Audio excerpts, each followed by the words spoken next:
Nazism, fascism, socialism, environmentalism, communism, Marxism-Leninism, what are all of these various isms? Today we'll explore what lies behind these ideologies. This is Anarchy in America with Christian Gomez.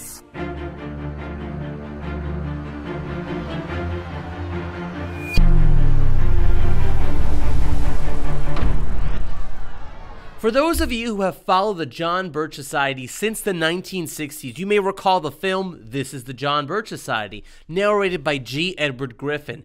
He discussed the communist smear tactic that the communists used to discredit and neutralize their opposition. Here's a brief excerpt. In 1943, the following directive was issued from party headquarters to all communists in the United States. It read, "When certain obstructionists become too irritating, label them after suitable build-ups as fascist or Nazi or anti-Semitic, and use the prestige of anti-fascist and tolerance organizations to discredit them.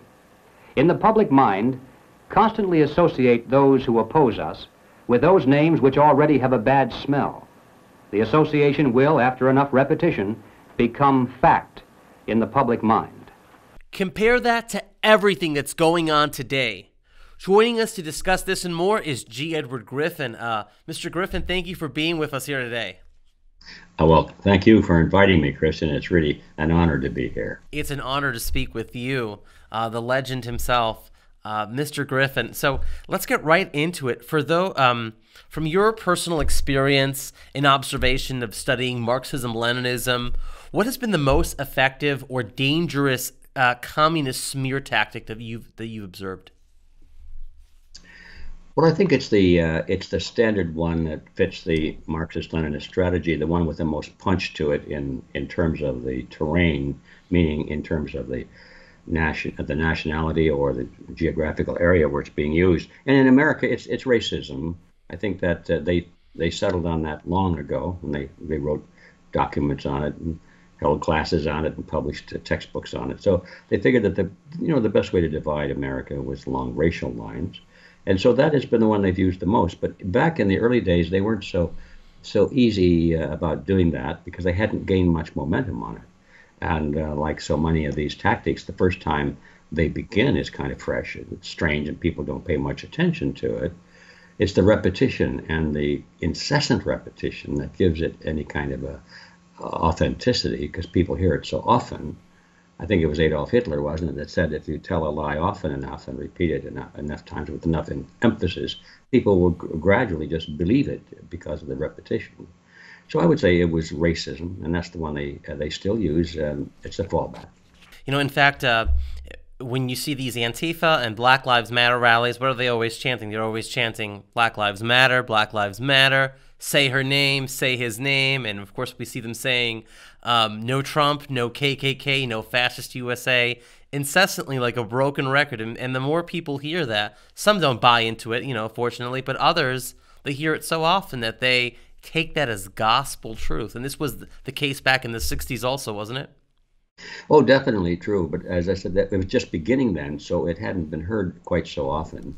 But anyway, these people are master psychopoliticians or psychomanipulators, and they know how the culture works. They know how the human mind works, and of course, we all know it. I mean, there are textbooks on these things. It's not that they're such geniuses. You can read about these things in college textbooks, but they're the ones that have weaponized this knowledge. They're the ones that have utilized it. The closest you can come to a counterparty to that would be the advertising industry.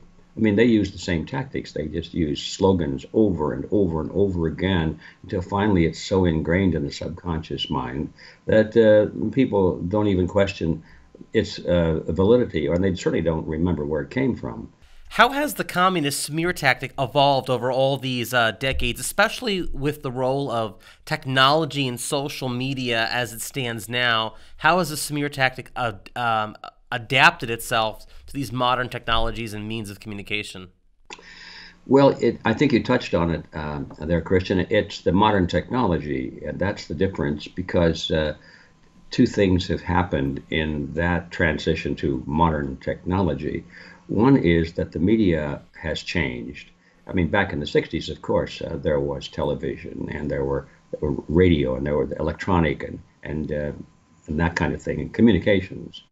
But the digital world hadn't yet really arrived fully, and so we didn't have Facebook, and we didn't have YouTube, and all of those things. We were communicating with the world through our boob tubes and through our speakers on our radios and that kind of thing, but never walking around with a little thing in our hand, focusing on our attention or sitting in front of it like we are now, talking to each other beautifully over a computer connection. So that's what really changed, and of course it amplified everything. It sped everything up. It improved the quality of everything. The communications quality increased tremendously, which made it more convincing. Because it's immediate and it has a certain freshness to it. It seems real because it's online. It's happening now. So in the old days, as you say, we had to get this all through something that had to be prepared, and it was somewhat delayed. Sometimes you could get live television of an event, but that was usually reserved for baseball games and football games. But when it came to news, it wasn't quite that good. So so now it's not just the printed word or the phrases or the audio side of it or the verbal side of it. It's the vision that you see, the pictures you see, and they are very, very compelling, especially when you realize that they too, even though it's spontaneous, they too are orchestrated. They're created. They're created like works of art. People, I think, subconsciously at least know that it's all, not all, but mostly staged. And but they forget it because they keep saying it over and over and over again, as you said. And it's that repetition that is so deadly. So who would you say is behind staging a lot of the protests and anarchy that's happening right now in our streets? The WHO are trained members of organizations, and we know them. They're Antifas and the Black Lives Matter, and there are others. Every little community has its own peoples this and peoples that.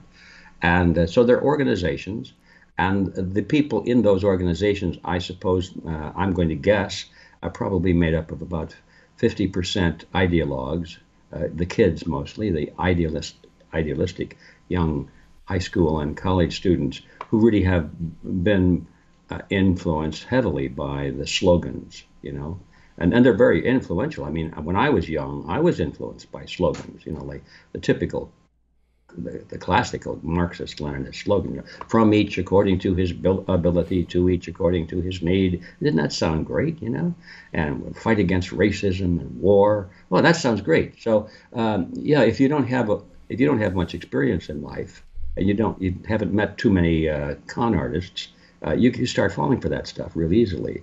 So about half of these people, I think, are very idealistic and nice kids, but they really have been caught up in something that's false, and they don't know it yet. They will eventually. And so they're enthusiastic about supporting it. But the other half are professionals. And I'm not sure about them, and maybe some of them still believe in these slogans, but I think most of them are in it because they see it as a job. They see it as a pathway to a career, so to speak, to government jobs and government control. I think they see themselves as part of the bureaucracy that's going to control the world. And it seems like it's a heady whine to be part of the machinery that's going to control the world. And so they go to school and they learn tactics and strategies. They study, they have lessons, and they read books and they memorize things, and they go out and practice. And they're the professionals. They're the ones that show up. They all look alike. They're all wearing the black uniforms. They got the hoods, the same boots and everything. Well, that didn't happen accidentally. Somebody bought those things or gave them the money and told them how to order them and so forth. So they got the professionals, and then, of course, what Stalin used to call the useful idiots. So that they're the front line. But now who's behind them? Well, obviously, they tell us that there are people who identify themselves as Marxist-Leninists. I think it's significant that when they describe themselves, they usually put those two words together. And that's highly significant because I learned years ago when I was studying all this that there's a big difference between a Marxist and a Marxist-Leninist. The Marxist is just the guy that believes in the ideas of Karl Marx. He's read Das Kapital and the Communist Manifesto. And he believes it. He's a gung-ho. He's a Marxist. And you find a lot of college professors, for example, teachers who are like that.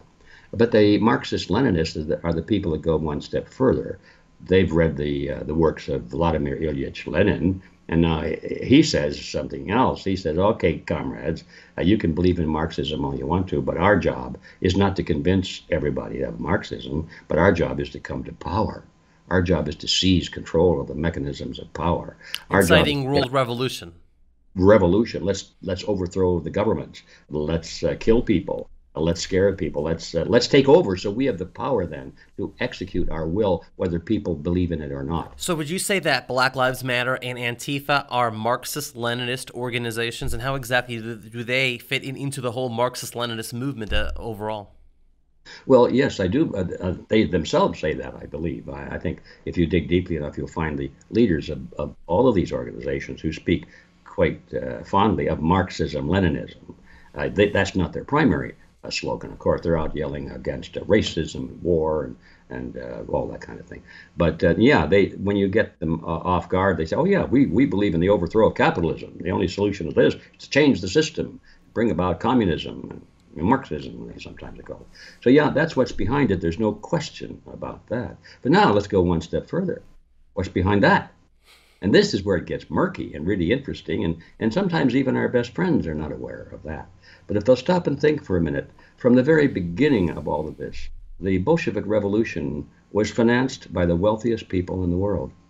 People but who generally would be considered as capitalists. Yes, the Wall Street bankers, elites. Yeah. Yes, from the city in London, the banks of London, and from New York. This is where the money came from. Now, are these Marxist-Leninists? No. Now we have to stop using their words and stop thinking about what are they. Well, we only have a few minutes left. My analysis led me to conclude that underneath all these slogans, there's a thing called collectivism. It's an ideology, and if you peel off the labels of communism, fascism, Nazism, socialism, all of them, whether you're a liberal or progressive or left-winger, all the words, you come down to a hardcore philosophy of social and political relationships. It is called collectivism. We don't have time for all of it, but the core idea is that the group is more important than the individual, and that the individual must be sacrificed, if necessary, for the greater good of the greater number. It's all about numbers. So if you could say you have 51% of the population on your side, you win. You can take all the chips off the table. If you get 51%, this thing called democracy, they love that word, that means you can do anything you want. No question about somebody's rights. I mean, you got 51%. The heck with rights. What does that mean? We won, So you come to that kind of an ideology. And now we find that ideology at the corporate level. Some of the biggest corporations in the world, which we could not call Marxist-Leninist, but who's financing this Marxist-Leninist movement? It's the corporations and the wealthiest people in the world, the banks and things like that. And now this is where we really get to the core of the matter. And that's why the deep state in America, which certainly they have their share of Marxist-Leninists, they get along just fine together. They believe the same thing. But really the hardcore direction in the U.S. is coming from not these Marxist-Leninist groups, but from the tax-exempt foundations and this deep state thing. All these people go around wearing suits and driving around in limousines and flying in jet planes and holding meetings at Davos, Switzerland. The globalists, now we use another word for them. Now, they are not Marxist-Leninists, but they are definitely hardcore collectivists. And this is where the whole thing comes together. This is what you would call pressure from above and below. You have the street agitators that are not that well informed. They might be Marxists, they might be Marxist-Leninists even, and they might be taking orders from the Workers' World Party, let's say, or the Communist Party USA. But above that, the financing behind the so-called Marxist and Leninist organizations is the corporatist, collectivist, deep state organizations. And those are the same people that are in public policy making many of the legislations being promoted on the national and global level through the United Nations and in other countries, right? Exactly that. And down there at the bottom, this poor manipulated people, most of them have no idea about this. They're yelling and screaming against the people in power, and they don't know that the people in power are the ones that are running their operation. They need them, The whole idea is that we need an enemy. we have to control both sides of the narrative. If we want to change society, we want to make rapid change, we've got to have a crisis. We have to have something that causes fear in the hearts of the people, because they're not going to change unless they're scared of losing their lives or there's something precious. So our job is to control both sides and to create conflict. So they create conflict, they control both sides. And this is the hardest thing for the average student to understand, that regardless of which side of this thing they're on, they're serving that purpose. And many people are afraid, whether it's COVID-19 that has them on edge, or the Black Lives Matter revolutions in the street. You can name a whole host of things, the fabricated environmental crisis and so forth. So what would you say to the average American that is maybe watching this video? What should they do? What do you recommend that they do to stay not just educated, but to educate others and to be involved in this fight for freedom on the global level?